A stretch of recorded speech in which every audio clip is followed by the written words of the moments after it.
Good evening, I'm Brian Reagan, this is Tyler Kelly. And tonight we are in Psalm 22, 1 through 18, Tyler. My God, why have you forsaken me? Why are you so far from helping me from the words of my groaning? Oh my God, I cry day by day, but you do not answer, and by night, but find no rest. Yet you are holy, enthroned on the praises of Israel. In you our ancestors trusted, they trusted and you delivered them. To you they cried and were saved, in you they trusted and were not put to shame. But I am a worm and not human, scorned by others and despised by the people. All who seek me mock at me, and they make mouths at me, they shake their heads. Commit your cause to the Lord, let him deliver, let him rescue the one in whom he delights. Yet it was you who took me from the womb, you kept me safe on my mother's breast. On you I was cast from my birth, and since my mother bore me, you have been my God. Do not be far from me, for trouble is near, and there is no one to help me. Many bulls encircle me, strong bulls of Bashan surround me. They open wide their mouths at me like a ravening and roaring lion. I am poured out like water, and all my bones are out of joint. My heart is like wax, it is melted within my breast. My mouth is dried up like a potsherd, and my tongue sticks to my jaws. You lay me in the dust of death, for dogs are all around me, a company of evildoers encircles me. My hands and feet are shriveled, I can count all my bones, they stare and gloat over me. They divide my clothes among themselves, and for my clothing they cast lots. All right, so this is almost every single verse here ties into the crucifixion.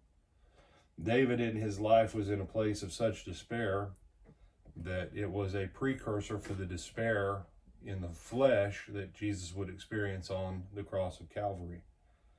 Obviously, as he begins with a statement, my God, why have you forsaken me?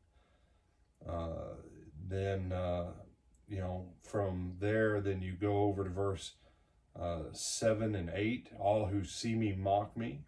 They shake their heads. Remember what they said to Jesus? He called on God. Let him call out to God and let God save him. If he's really from God. Isn't it a fascinating thing that religious people who believed in God mocked him and said, let him call on God if God will help him? Which means probably what, Tyler? The people that were calling on, or that were making fun of him, also believed in God at some point. If they were either that or they're just out to make fun of him. Okay. I'd offer a third option. When you mock at someone who has taught in God's word, and you say, well, man, they're in trouble now. Let's see what God will do. See if God will help them. What you're really saying is you never believed in God in the first place. You just hedging your bets. Because those people, they were Israelites just like he was. Why would they mock and say, well, he trusted in God. He trusted in Jehovah. Let Jehovah help him. That would have been also taking the name of the Lord in vain. And so a lot going on here. And then, of course, the last part, he's poured out like water. His bones are out of joint.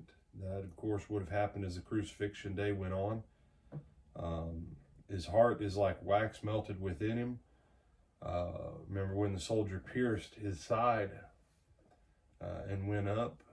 The soldier generally tried to go through the liver and the lung and hit the pericardial sac, hit the heart.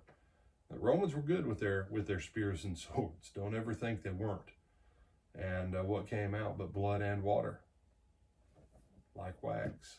If you've ever worked with hot wax, and I'm not encouraging you, if you've never worked with it, don't go home and go, I think I'm going to try and play with some hot wax tonight.